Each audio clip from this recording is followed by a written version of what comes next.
Good evening, mga lagan. It's been a while since I did my last video. Recently I got a message from one of the viewers. He said, I watched all your videos regarding the structural design of wood frame buildings and made you na familiarize.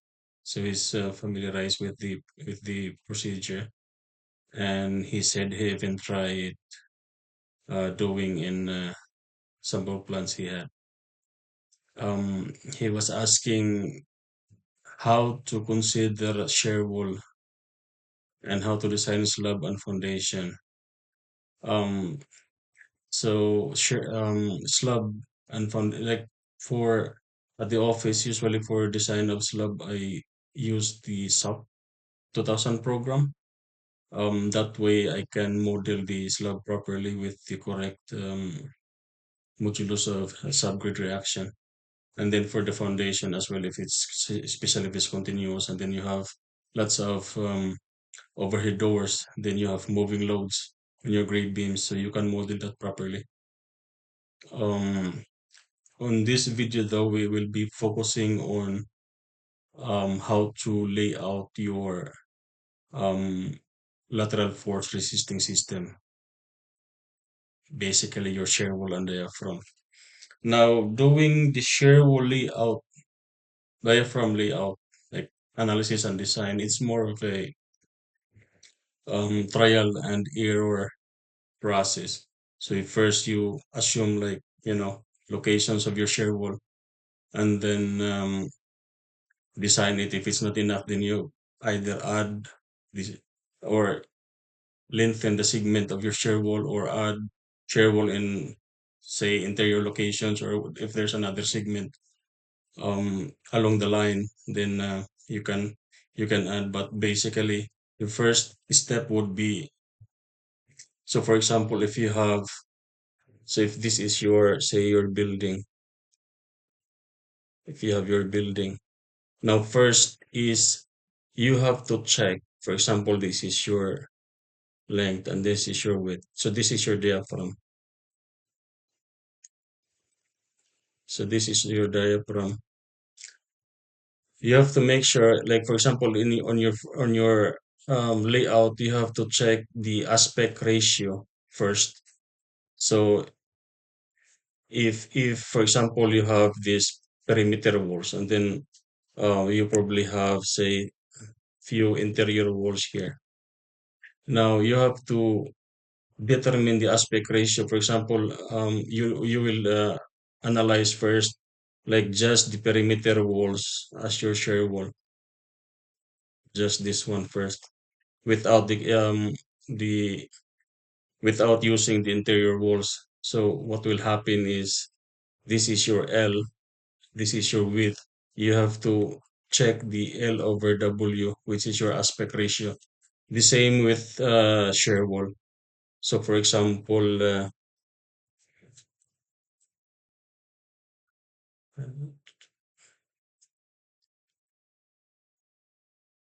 so if this is your floor plan, and then you have like a series of walls here, solid walls, and then you have openings in between, and then you have another um, shear wall on the other end.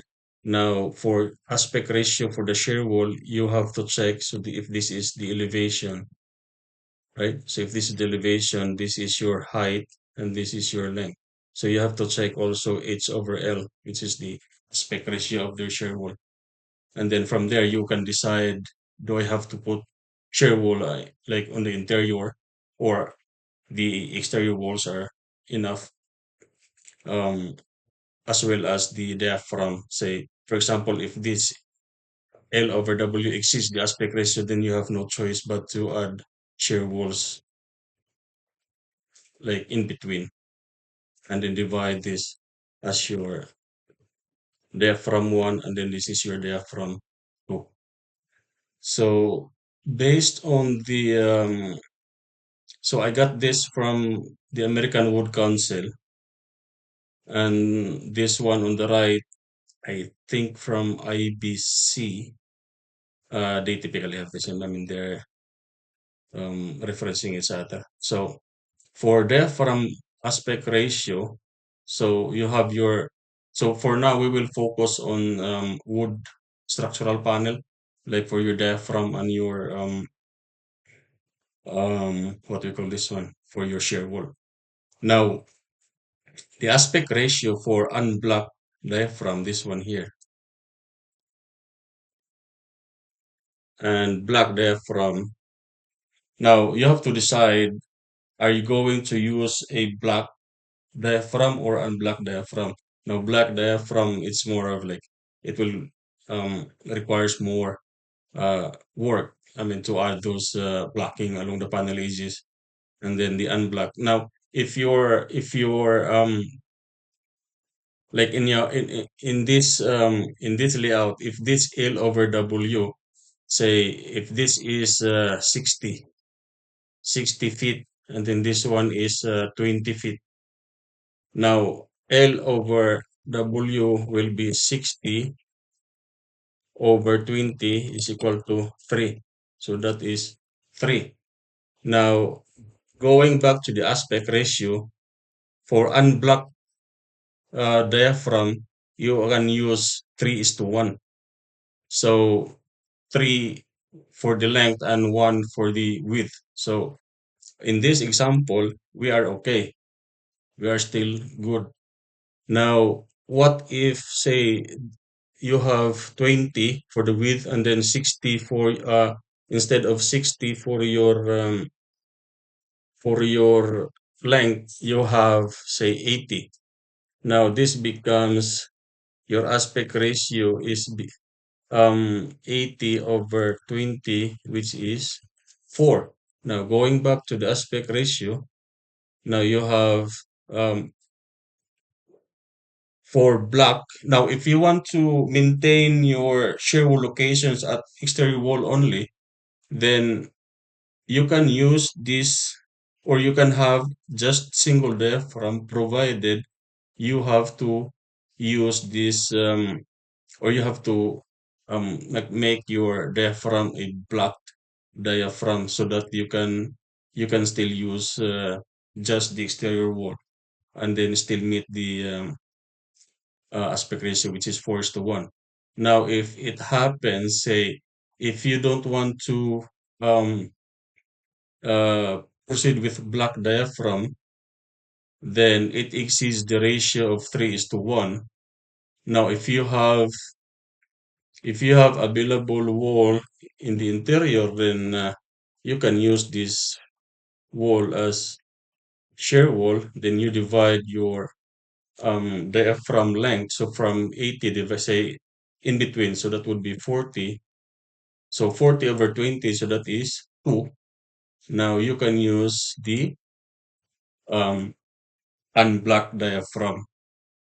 Now the same goes with the shear wall. Now if you want to have a like an unblocked shear wall, then your height to width ratio should be equal to 2 is to 1. And then if you are using so that means, for example, uh, how to add it? So for example, um, this is your shear wall. Now, if you want an unblocked diaphragm or unblocked shear wall, your ratio is 2 is to 1. No, not 4. So 2 is to 1. That means if this is, say, 10-foot high wall, that means your minimum width should be 5 to meet the aspect ratio. Now, um, if you want a, for example, this is a for shops. Like shops usually have a really high wall. Now, if this is instead of 10, you have, say, 16 feet. Now, 16 feet divided by 2, that would be 8. So this would require an 8-foot uh, segment.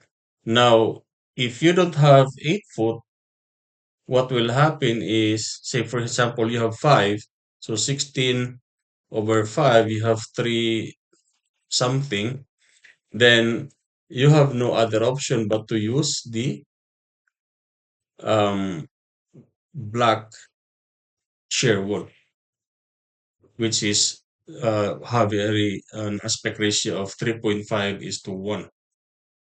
So those are the first or the initial steps that you have to take to determine, um, can I use the shear wall, or does this, for example, like I said in this uh, in this floor plan, can I use just you know single diaphragm, or do I have to divide or add another shear wall here in the middle and then divide this into two diaphragms? Now, the next one would be um, now it depends on the your diaphragm. You have two types, or at least two types. You have the flexible diaphragm and then the rigid diaphragm. Now, um, this is from ACE 7, and then this one on the right is from the International Building Code. So they have almost the same requirements, and you can, like, for wood-based panel, you can um, use directly like a flexible diaphragm analysis. Um, for example, if you have concrete, then for sure that would be rigid. But there are other criteria, so that even if it's a wood panel, there are other criteria that you have to do, or you check first if it is really a flexible diaphragm and not a rigid diaphragm. No. Between the two, there is a not really, I mean, the distribution of the force would be different between the flexible and rigid. Now, for example,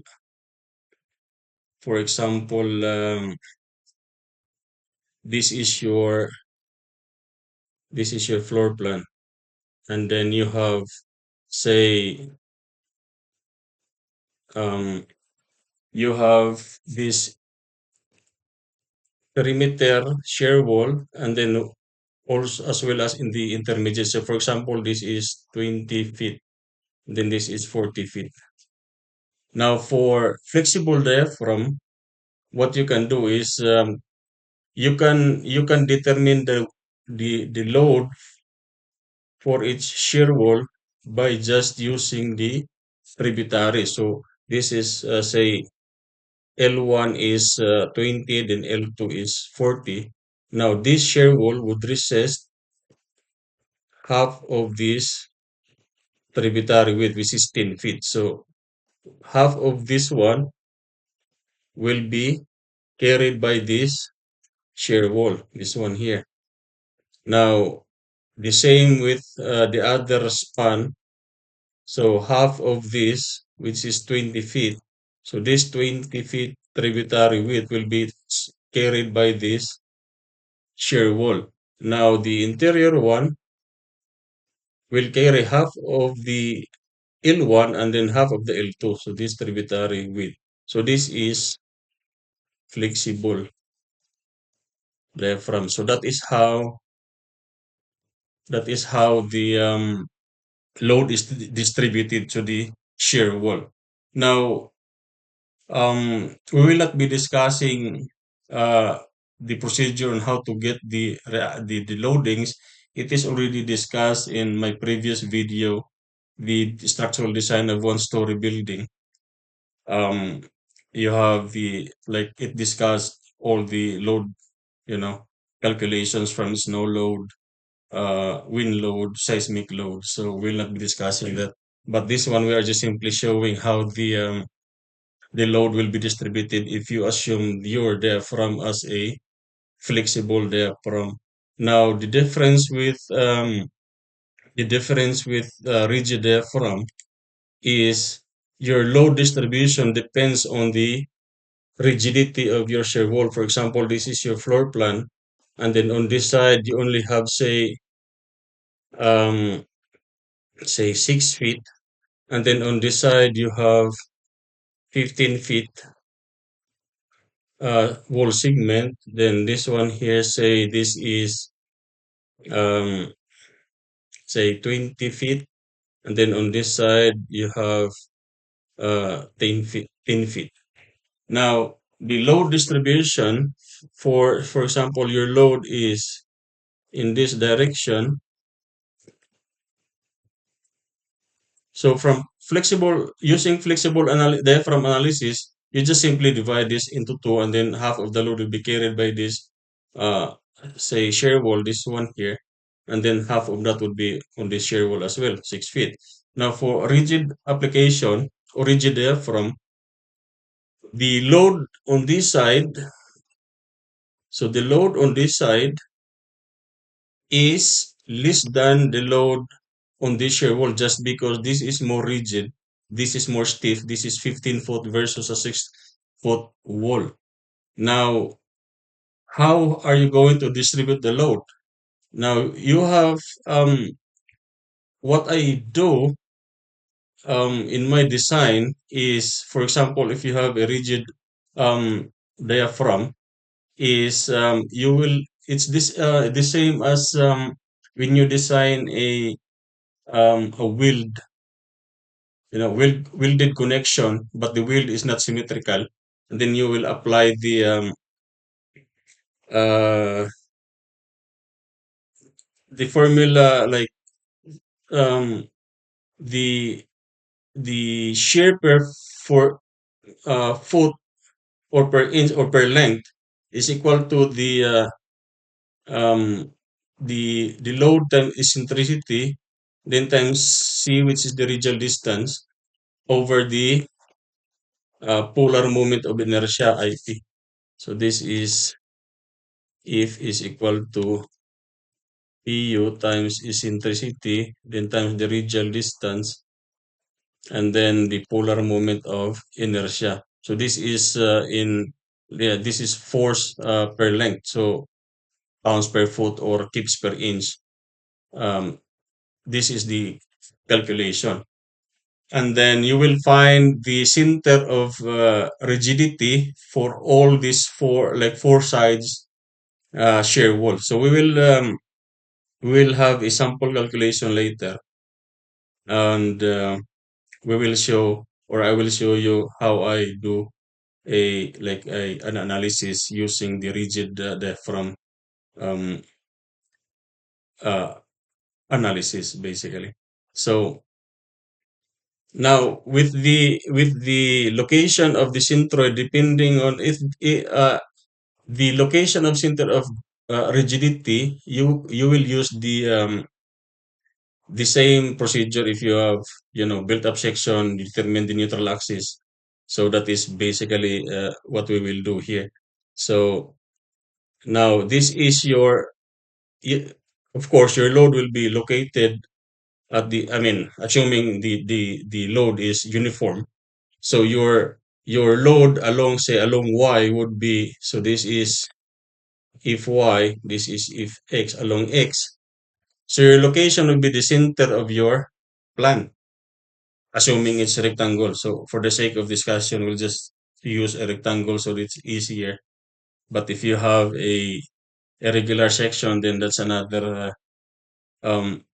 We will not be discussing a regular shape structure here. I would recommend, if you encounter an irregular shape structure, I would recommend to just buy this book. So I have a book. Um,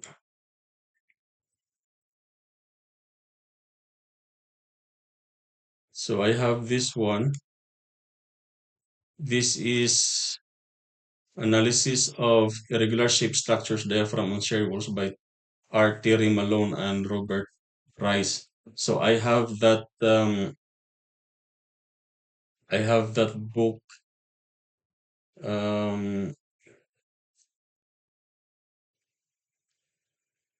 it's $437.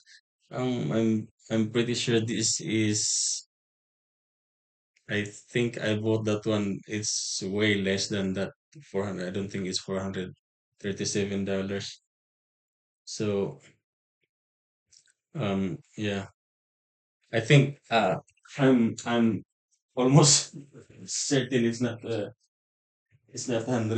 or $407. So this is this book, this one. So it has a lot of samples, you know, for irregular diaphragm, like discussion of load path. So for example, like this one, I don't know if you can see it. Um, it's really good book. So if you are really into designing of this kind of stuff, I would highly recommend to buy that book. And then, so again, we'll just assume a regular, like a rectangle plan. So let's draw that one again here. Uh,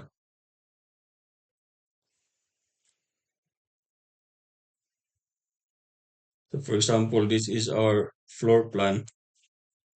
Now, assuming our load, like I said, assuming our load is uniform, so this will be our location of our load, say along y and then along if x, along x, and then just because you have um different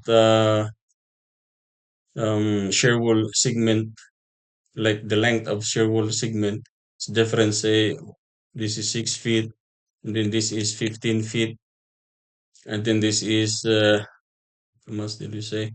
20 feet, and then this one say 10 feet. Now the distribution of the load, just because on this side this is 15 versus 16 or 6 feet, because this is more stiff, it will carry more load. So say probably 16, 15, like this would be around 25, and then this is 75%. I mean, more or less. But we can discuss that later. Now,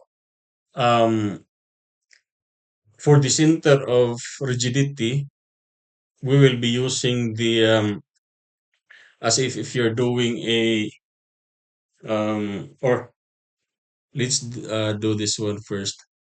So like I said, back to the definition. Um, for example, here, diaphragm constructed of untapped steel deck or wood structure panels are permitted to be idealized as flexible if any of the following conditions exist. So you have to make sure that all these conditions are met before you can analyze it as a flexible diaphragm. And now, one of the um, one of the uh, this one of the criteria is the deflection, the deflection of the diaphragm. If the deflection of the diaphragm is greater than twice the deflection of the shear wall, so for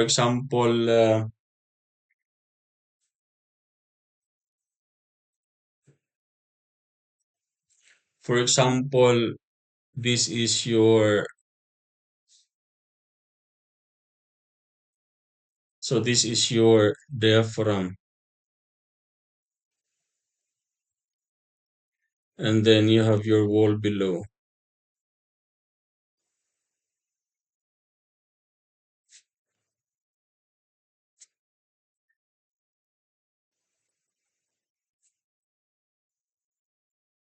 Oh, so this is your shear wall, This is your shear wall and this is your diaphragm. Now, if the load is in this direction, right, in this direction, so this diaphragm will deflect that way, and then at the same time, your shear wall would deflect this direction. Now, if this deflection, say delta of your diaphragm, if your delta of your diaphragm over the deflection of your shear wall, deflection of shear wall is greater than 2, then you can idealize this as a flexible diaphragm.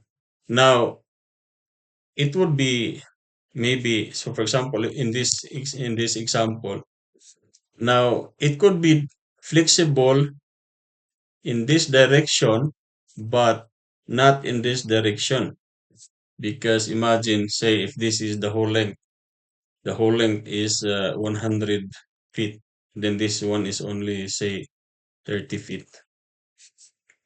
Now, of course, if load is in this direction, this will deflect more than this one here. So, in the the Canadian Wood Council, Wood Design Manual, it suggested, where is it? So this one, so let's so horizontal this is from the Canadian Wood Design Manual. So the assumptions about diaphragm flexibility affect distribution of shear forces to the supporting members. A diaphragm may be classified as flexible or rigid based on the relative stiffness of the diaphragm. Now, this one, if you go to this last paragraph, estimating a diaphragm stiffness can be complicated by the presence of other structural and secondary structural elements such as concrete topping and ceiling finish material. Therefore, it is recommended when the stiffness cannot be accurately determined, a designer should consider adopting an envelope approach by considering two design scenarios, where the diaphragm is assumed as rigid in one case and then flexible in another. So basically, you will do two calculations. You will design it as a flexible diaphragm, then design it again as a rigid diaphragm. Now, in my practice, what I usually do is I follow this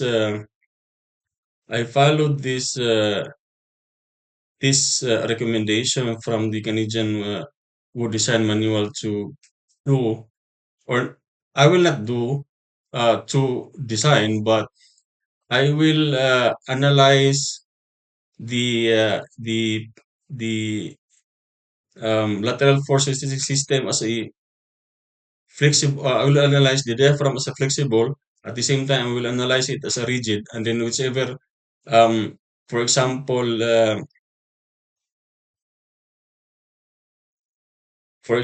in this say using flexible diaphragm, I will get half of the load. Say, shall we say 30 kips on this side and then 30 kips on this side. Now, if using flexible diaphragm, this will have, say, you will get, instead of 30-30, you will get 10 here and then 50 kips here. So when I design the shear wall, I will design this based on the maximum between the reaction from flexible and rigid analysis. So on this particular shear wall, it is the reaction from the flexible diaphragm analysis governs. So when I design this one, I will design it for 30. But when I design this shear wall, it will be based on the rigid diaphragm, which is 50, and then it will be the same on in the other direction. That way, if you, I mean, imagine like doing the calculation, assuming a flexible diaphragm and then flexible shear wall and then get the reaction only to realize that, oh, okay, in this direction, um, the diaphragm is rigid because the shear wall deflects less than twice the deflection of the diaphragm. So to minimize that, long um, calculations to determine whether the diaphragm is flexible or not, I will just ignore that and then follow the recommendation from the Canadian wood design manual that says you will do like an envelope approach, like whichever governs between the two analysis, then that's what you will do or what you will use in the design. Now, for example, so we'll use the same layout here, and then we will analyze this.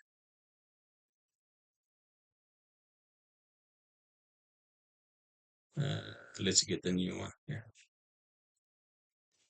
So this is our plan, and then we have a shear wall here, which is 20 feet, and then on this side is 10 feet, and then this one is 15 feet, and then this one is how much? 6 feet. Now the total length of the building is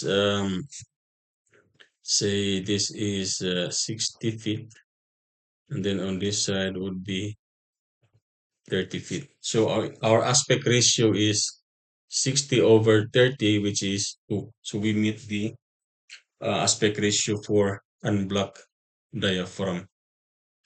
Now, if our load, like in the middle, so this is, say, 30 kips, and then on this side would be, say, 10 kips, that one. So this will be the center of the location of the load would be half of that, which is 30, and then this one would be half of 30 is 15, 15 feet. So this is the location of the center of the point of load application. Now to get the center of rigidity for the shear wall, we will use the same as if you calculate for locations of the centroid of a built-up section. Now we have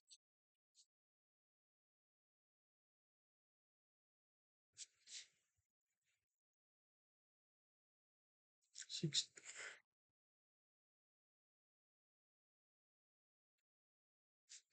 or first, our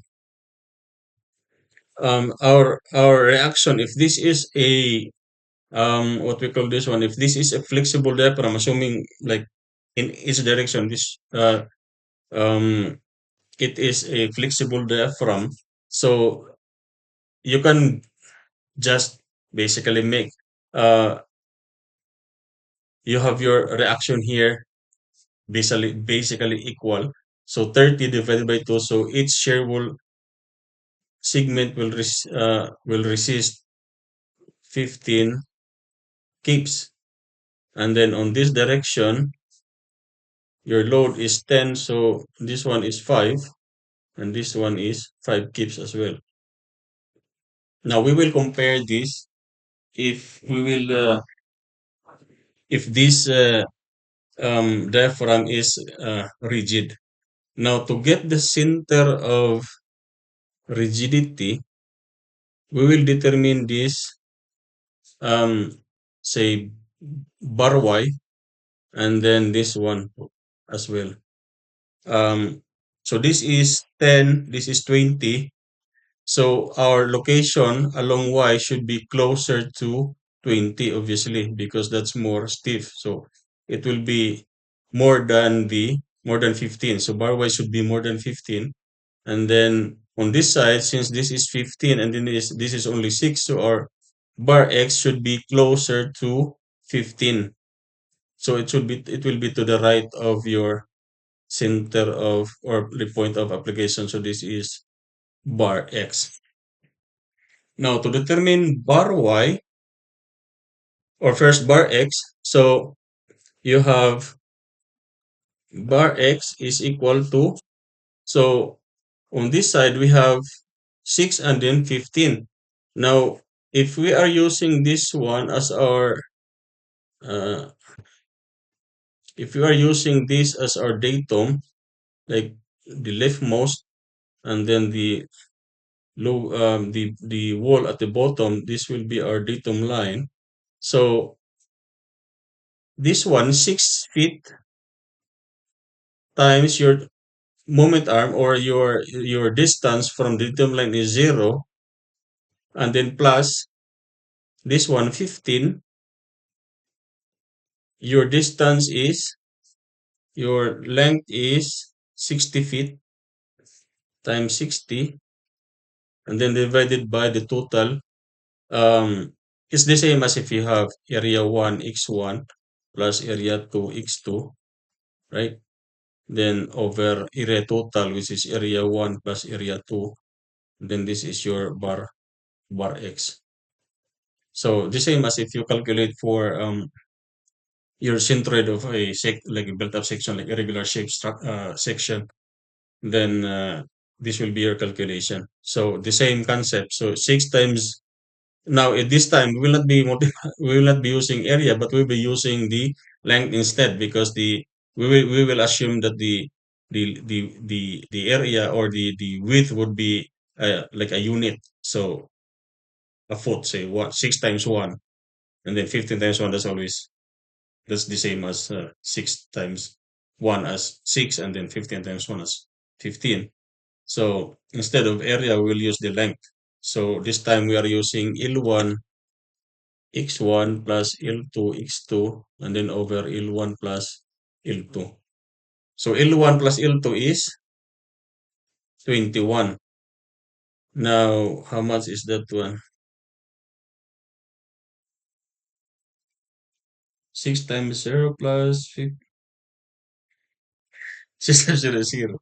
15 times 60 divided by 21. So this is 42. 42.857. We'll just use three different, three decimal places. 42. And then your bar Y. So your bar X is 42, which is basically for the same as our assumption that it should be high or bigger than 15, because it should be closer to 20, being the longer than the one at the bottom. So, oh no, to the right. No, this is bar X. So our half of the point of load application is at 30. This one, 30. Then bar X should be more than 30. So we have 42.857. Then bar Y, the same from our datum at the bottom, which is 10 times 0 plus 20, 20 times 30, and then divided by 10 plus 20, which is 30. So our bar Y would be 20. 20. See, if that's foot, so that's 20 foot. So which is correct, or the same as our assumption that bar Y should be more than 15, should, because 20, or the location should be closer to 20 than 10. So our bar Y is 20. Now we will draw that again.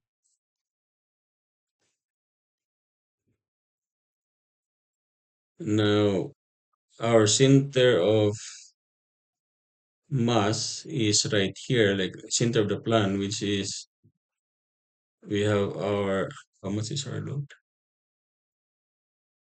30. So this is 30, and then this one is 10 keeps, and then our center of rigidity is right here, which is this one is 20, and then this one is 42.857, 42.857. Now our shear wall is here at 6, and then 15. This is 6, and then this is what's 20 and 10. So this is 20, and then this is 10. So now imagine if you are doing like the calculation, assuming okay, this is flexible or this is rigid diaphragm, and then after you determine that this one, hey, this is rigid, not flexible diaphragm, and then once you change, okay, if uh, or for example, you after your calculation, you learn that this 15 foot is not enough, or this 6 foot is not enough, and then there's another available wall here that you can use, and then you would decide, okay, I will add another shear wall on this side. Now, once you change this one, or once you add this one, it will change the total length of your shear wall.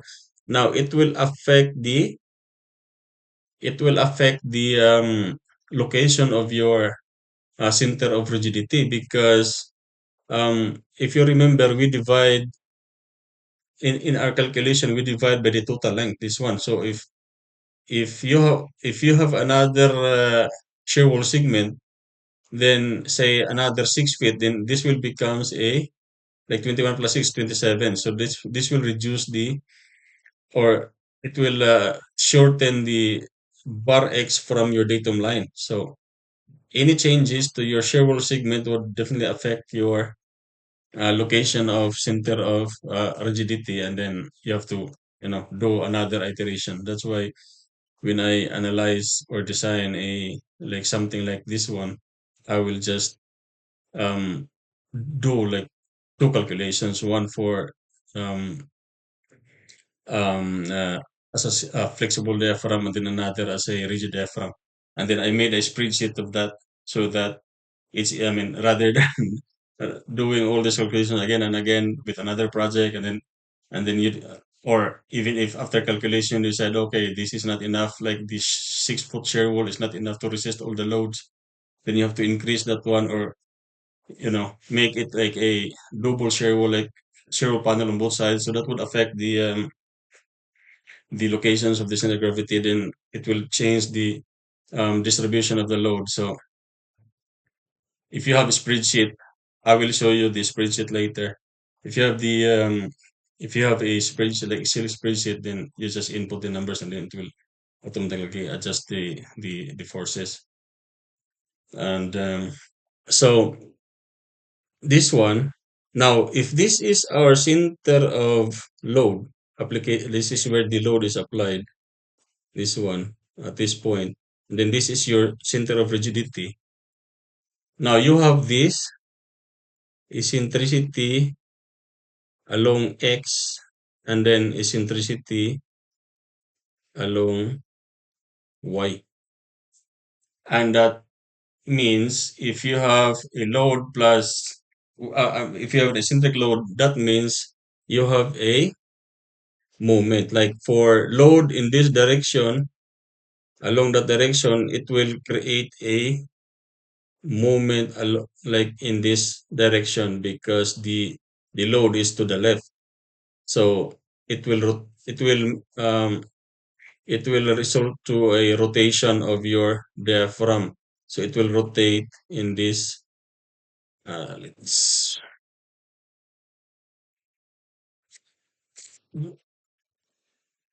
So it will rotate in this direction due to this load along y. Now, for the load along x, it will rotate in this direction. We'll change the color. So it will rotate in this direction. So this would be moment along x, or moment due to load along x, and this is the moment along, or moment due to rotation along y, or the eccentricity along y. So now, for example, along x, so you will have, you know, you will have the load here. Obviously, based on this load, you will have the say force for 6 foot segment, and then you will have the reaction also for 15-foot segment. These are not these two are not equal. It will be dependent on like how many or the based on the rigidity of the what we call this one, rigidity of the shear wall, because this is more stiff than this one on the left, which is only 6 feet. So this one on the right will resist more load. Now, this is due to the horizontal load along y, if y. Now, with the addition of the rotation, since it will rotate in this direction, you will have um, a resisting force on the opposite direction, which is it will distribute a load in this direction, opposite to your direction of your rotation along my. So, because of the rotation, you have an additional load here, and then on this side, since it's opposite direction, this will have like a net force effect. So, whichever is bigger, this one either in this direction or that one direction, you just get the magnitude. Just disregard the. For example, if downward would be say 20 kips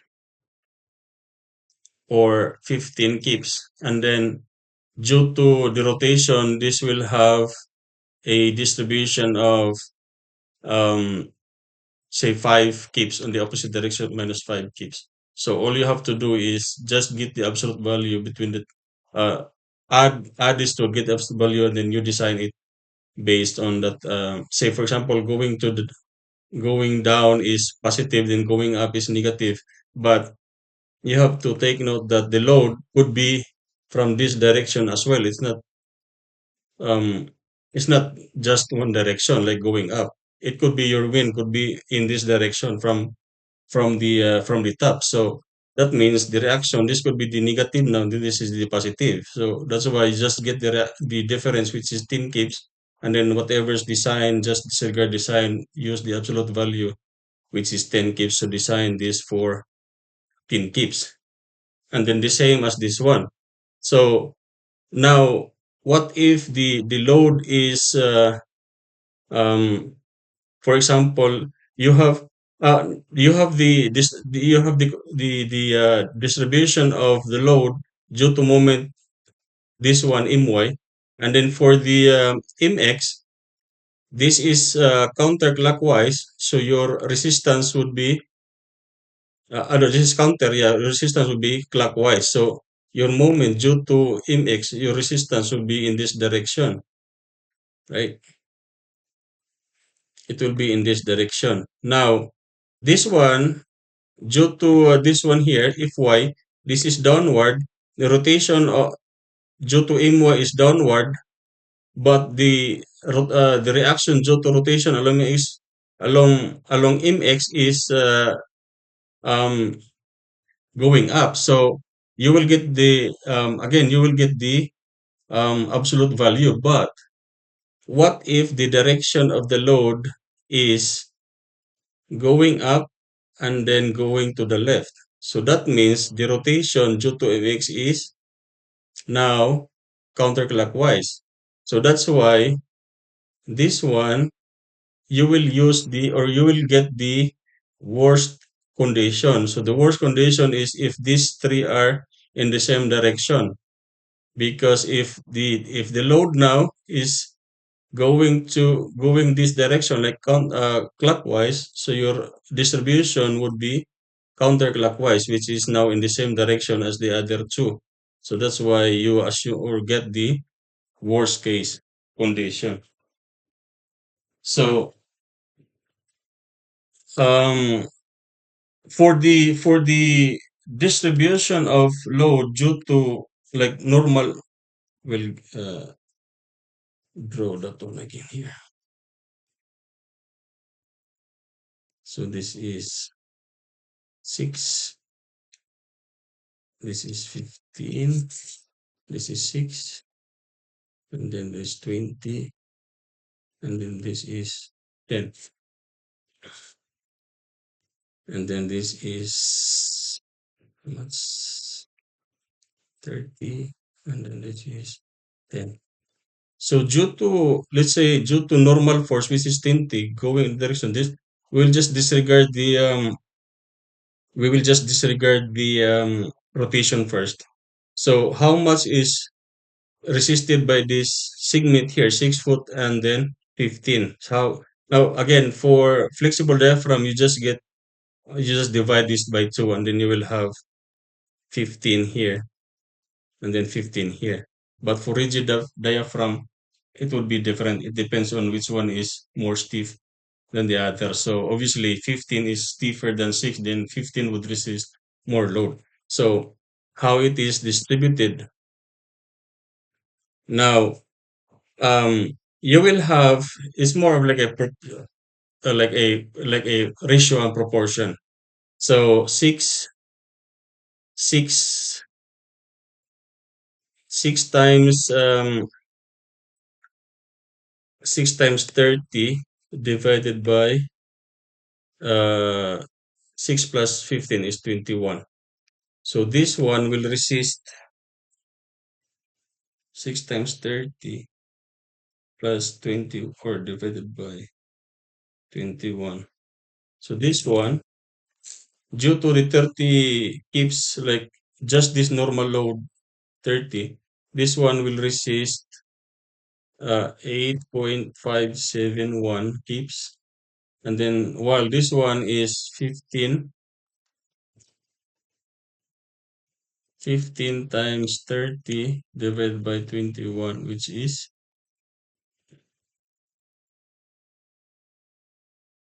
21.429. 21.429. So 21.429 plus 8.571 is 30. So this one, imagine if you only assume that this shear wall is resisting or if the diaphragm is flexible and you assume that the load is riveted evenly. So this is 15 and this is 15. Now on this side, it is okay because instead of 8.571, if it is a rigid diaphragm, it should be resisting 15 keeps if that is a flexible. So if like in my design, I will always use the worst uh, case scenarios, which is on this one, I will design it by 15 instead of 8.57. But on the right side, this 15-foot length, instead of designing it by 15, uh, assuming that is a flexible diaphragm, I will now design it for 21.429 kips. So imagine if you design this by 15 kips only, and then you specify the nail spacing that is good for 15-foot segment, whatever's the capacity. And then, say 15 kips divided by 15. So you have one kip per foot. That is your load for the shear wall. But if this is a rigid diaphragm, it will now be 21.429 over 15. So which is 41 divided by 15 is 1.428. So imagine, instead of designing the shear wall by 1 kip per foot shear, it should be 1.428. So imagine the difference, like 42% increase in the load. So probably instead of specifying the shear wall as say 3-inch nail at say 4 inches or 6 inches on center, it will now be 3-inch nail at say 4 inches on center. So imagine the difference. Now the same on the side. So just use like ratio and proportion. Now if we will we'll do this. I have a spreadsheet. Where is it?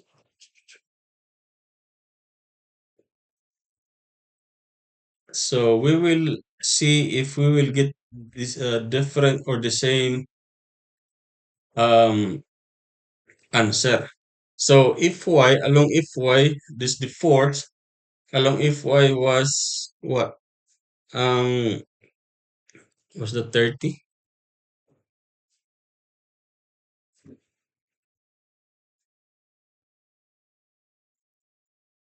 30, 10, and then 26, 10, 15, 20. Okay. So 30 and then along fx is 10 keeps, and then the location is 60. What's our mm, the dimension? 60 and 30.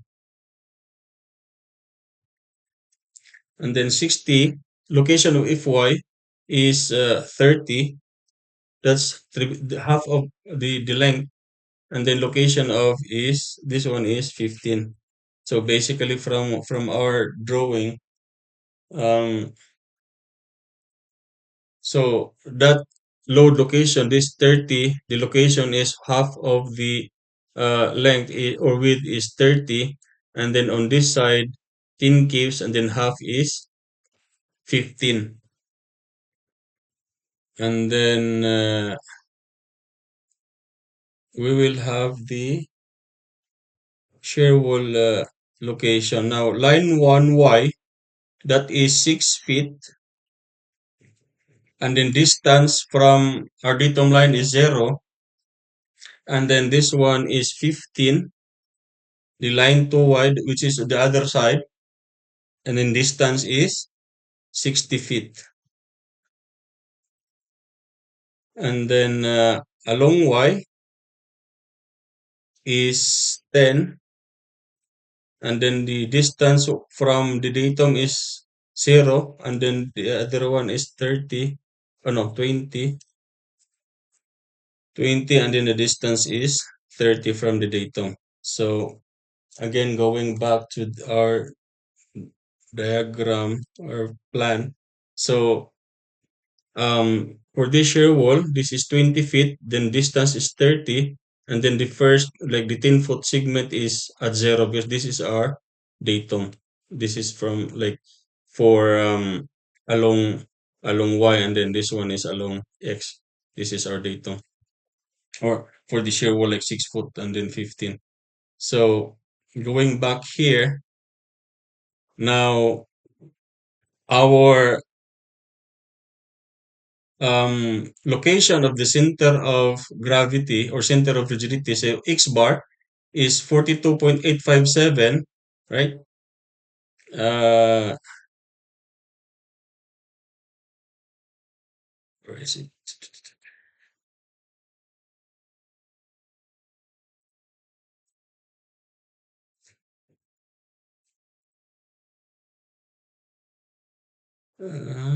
So 42.857 and then 20.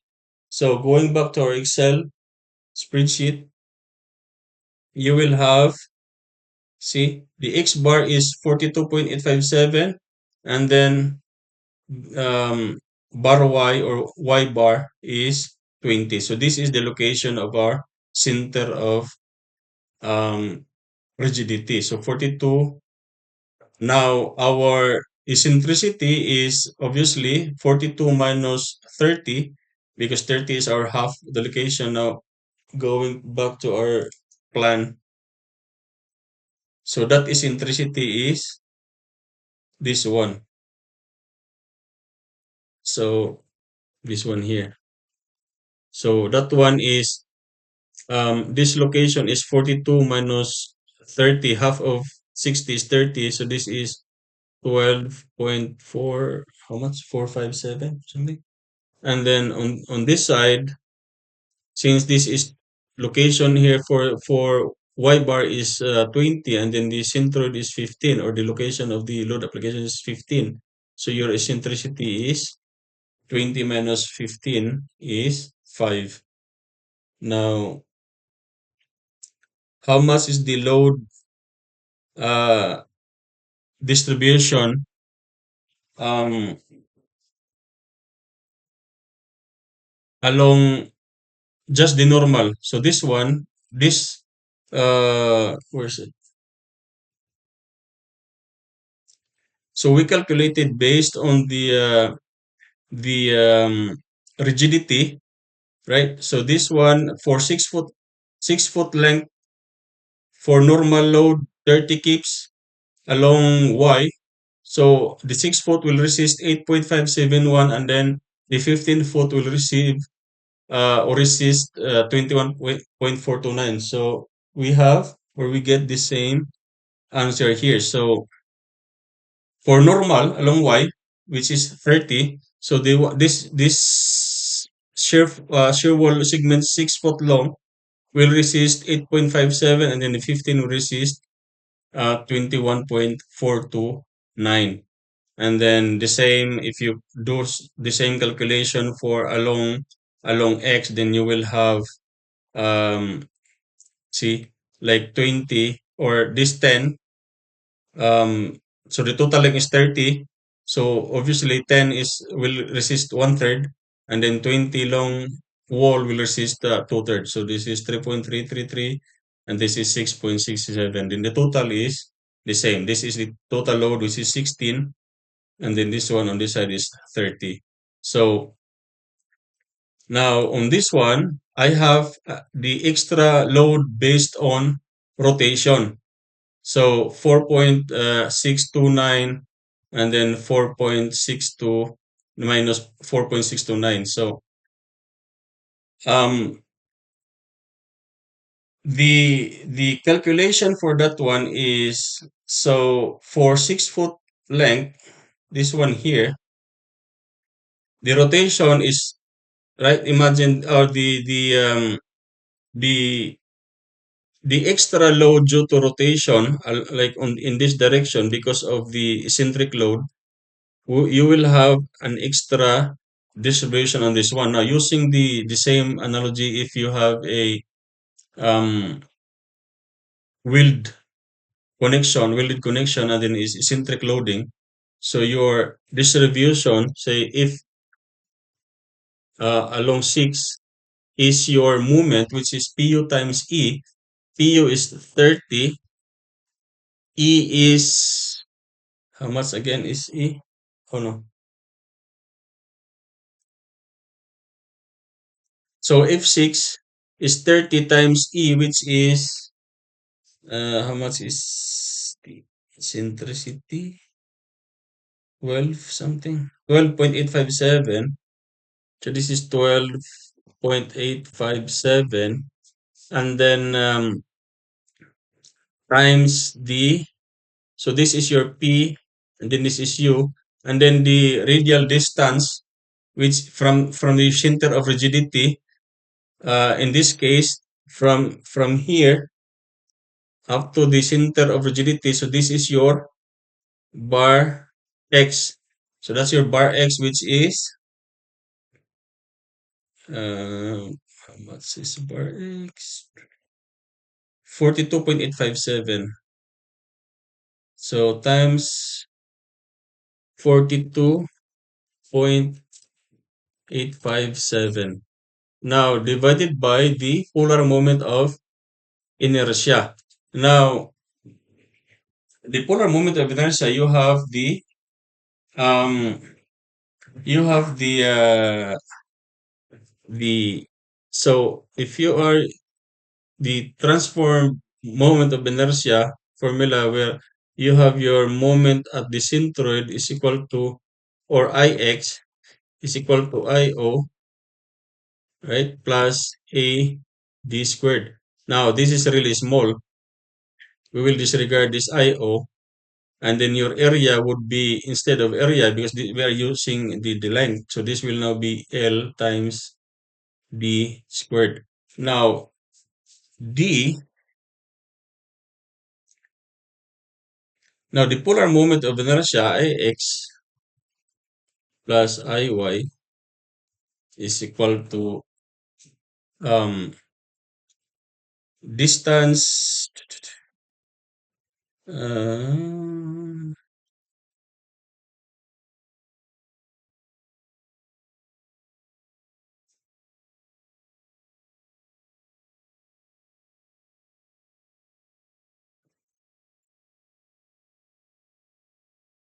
6 times bar y. So 6 times bar y is 42 point, what was that? 42.857 plus the 15 times 30, 30 minus,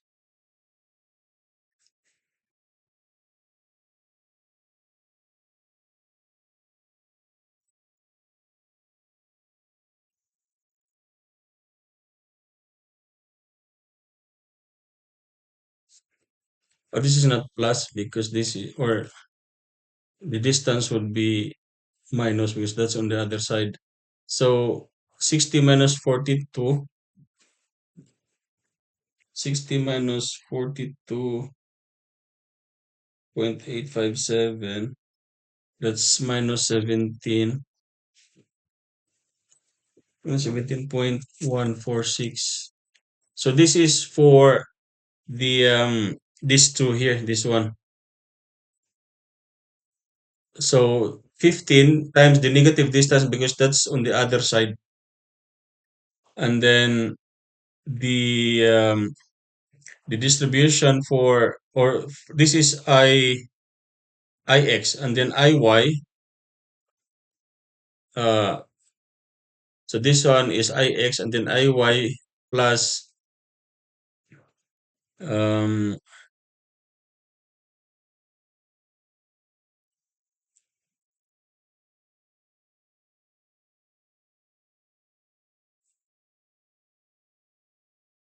plus 10 times 20, bar y is 20, right? So this is plus 10 foot times 20, and then minus 20 times, or this is plus 20 times minus 30 minus 10.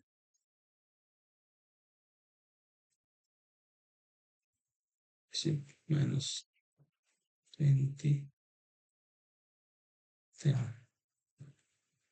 So that would be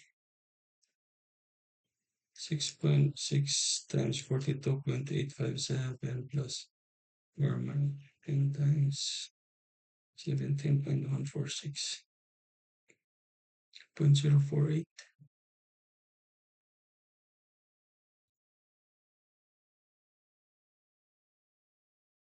Why is it so small? Oh no, distance squared. So this is squared. So this is squared. So that would be 6 times 42.857 squared plus 15. So it doesn't really matter now if it's negative because that would be squared times um 17.146 squared plus 10 times 20 squared plus 20 times 10 squared. 21, 430. So this will be divided by 21, 430. So store A 30 times 12.857 times 42.857 divided by a recall A 0.771. So this is 0.7714. So this is per foot. So this is kips per foot. And then multiply it, like the total load would be times 6, because that 6 foot segment times 6, that would be an additional 4.628. So 4.628, what do we have here in our Excel? 4.628, this one is 4.629. So you will have an addition. So in from the so this 8.571, that's what we got from the normal, and then there will be an additional of 4.629 due to the rotation. Now this rotation is only due to in the moment, like the moment along y. You still have to add the distribute or the contribution from the moment along the x direction, the thin caves, and that brings us to the total, which is 8.571 plus 4.629, and this one 4.6 point 6. Now the total fx and fy would be 13.8. Now the what I do is, now this is the reaction, or these are the reactions from um, the flexible depth from this one Fy, and then like I said, I will use the maximum or the bigger between, if it is analyzed from a like as a flexible diaphragm and a rigid diaphragm. Now on this one, the flexible diaphragm, the reaction is 15, but the rigid diaphragm is 13.8. So I will have the maximum force. I will use 15 for that. So I will use 15 for the what we call this one, for designing the one, like the 6 foot segment. Now for the 15-foot segment, now from flexible diaphragm reaction I have 15, but for the rigid diaphragm I have 16.2. Now, like I said, this one could be um instead of minus point 0.6, if it's in the other direction, that would be uh you know plus point 0.6. So you have to decide, which one is the worst condition. It's either the along y is going up, and then the along x is either to the left or to the right. Whichever gives you the maximum reaction, then you will use for that. Now imagine, like, after doing this, and then okay, I will design the 16-foot or 6-foot segment uh, by 15 kips, and then it's not enough length. Now, if you decide, okay, I will add another segment, which is um, the same 6, or along instead of 6, I will add another 6-foot segment. So this now becomes 12. Now it is automatic. It will change automatically. Now imagine if you're doing this, by hand. You don't do this by Excel, and then you will do like all of this calculation, all of this calculation again. Then, I mean, you can do it, but it's easier. Um, I mean, it's easier once you're done with making all this spreadsheet, but making this spreadsheet alone, I think it took me probably at least a week trying to, figure out everything, make sure it works. And then once I'm done with this, for example, I will analyze like a rectangle and then analyze like this is the layout that I used when I made this spreadsheet. I made this layout, so I have this different, I have the interior um along the corridor. Because if it's just shop, it's really simple, it's easy. But if you have a floor plan that looks like this or irregular, and then there are lots of, shareable segments in multiple locations, then it's better to just use the like make a spreadsheet out of it. So that's why it took me so long because I have to do this manually, and then I will make a spreadsheet, and then I will do like a um different layout. Say for example, if I will eliminate this one here, what will happen? And then I will do a parallel manual calculation and make sure that it matches with my Excel spreadsheet. So if I will do like a say eliminate this one or add one more here, and then if the answer from my manual calculation matches with the spreadsheet, then um, I think it is safe to assume that your spreadsheet is correct already. So that's why it took me so long to make sure that everything works. If you change something, you know, it will automatically. So again, like I said, that's why if you have a spreadsheet, it would be faster doing all this, um, trial and error. Imagine if doing this by hand, and then you decide, okay, instead of 12, and then it is too much, then maybe what if I will use just 10 feet, and then it will automatically adjust everything.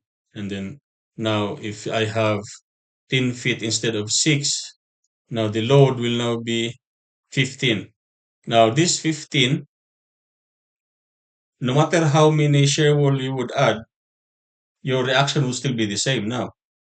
Um, or I mean, the minimum would be the half of the total load, because at this point it is the flexible diaphragm that governs the result from analyzing it as a flexible diaphragm. And then what will happen is this 15 keeps divided by 10, so that would be what 1.5 keeps per foot. So you design your shear wall 1.5 keeps per foot.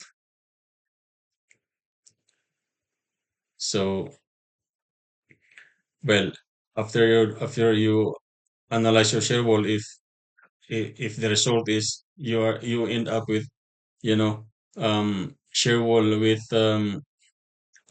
so when you design the shear wall, you have to make sure that it is at least it is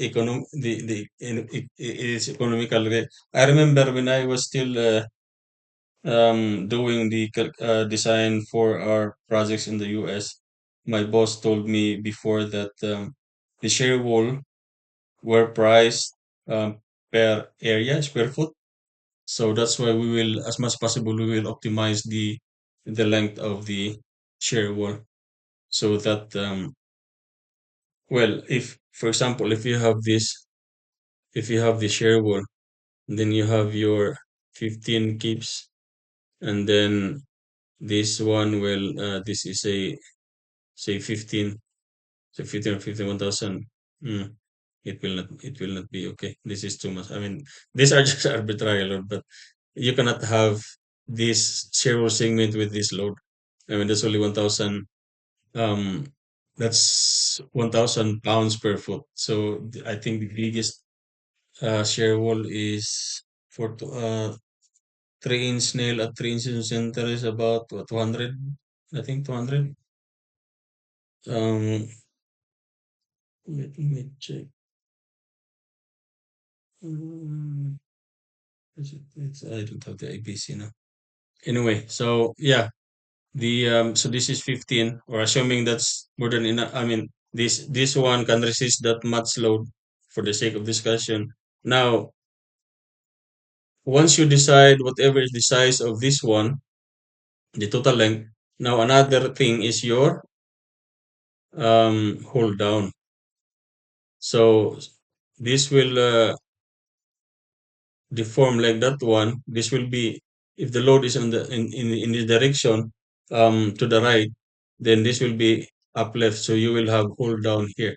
Now, what if your hold down, the biggest hold down from Simpson is, or not the biggest, but I normally use the SDU hold downs, and the biggest one is SDU 14, and I think the capacity is like 9,000 pounds or something. Now, if this ends up bigger than SDU 14, and then there's no more um, hold down available, then you will be forced to use the strong rod, which is really expensive for just one story. If it's like, say, for example, the one that I used when I designed the six-story wood frame in for St. John, um, we used strong rod because these kinds of hold downs won't work. It's the reactions are really huge.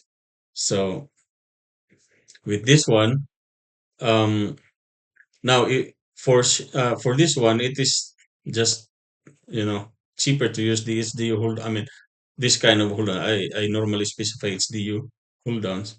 Now, if this ends up, requiring bigger than SDU, and then SDU is the biggest one for this series, I have no other option but to add add another Shearwall segment here.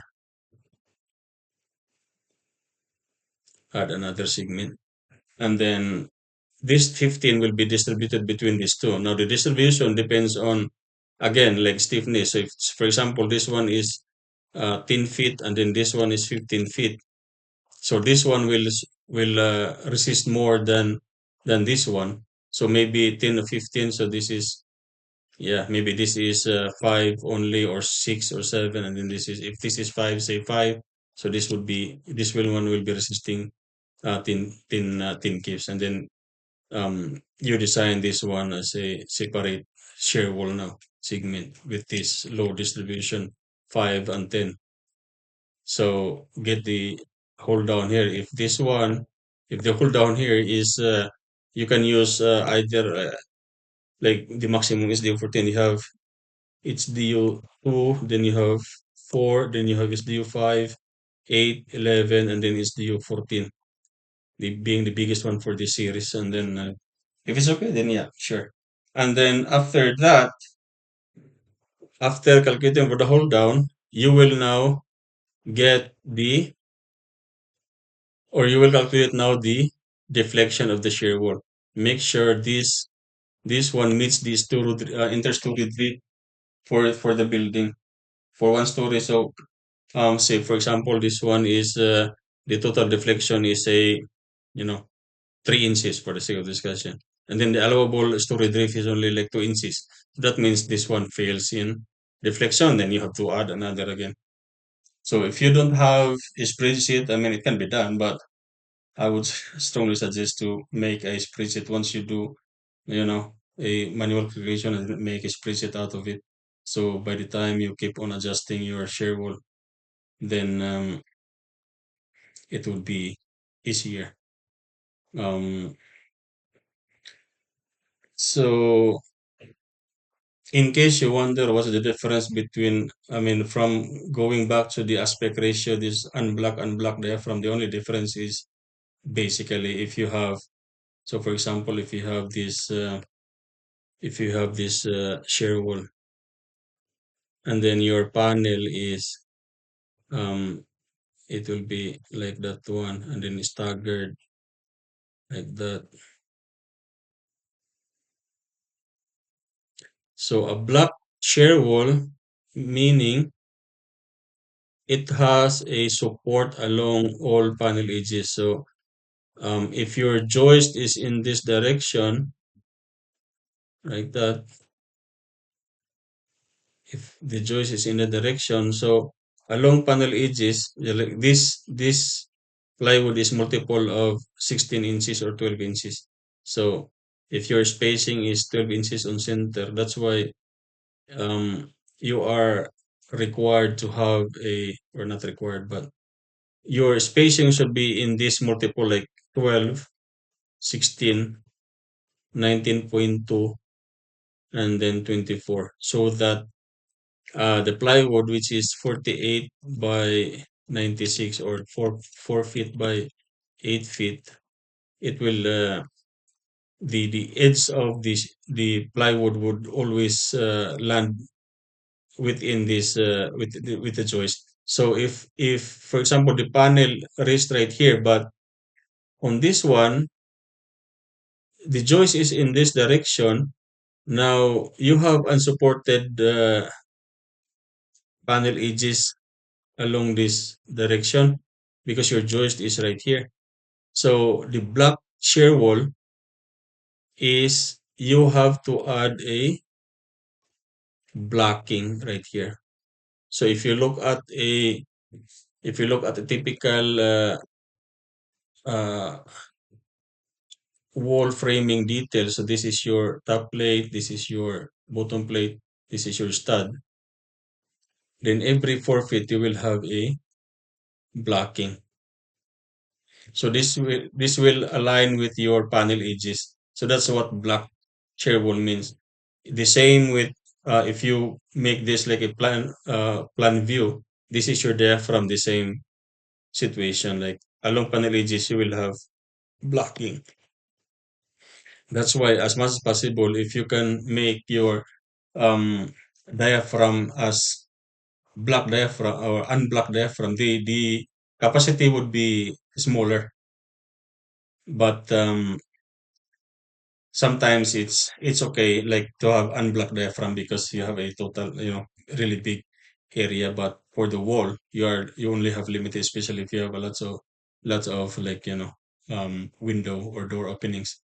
So you are limited with a solid segment, and then or solid wall. Then you might need um, your shear wall to be black, so that you have higher capacity.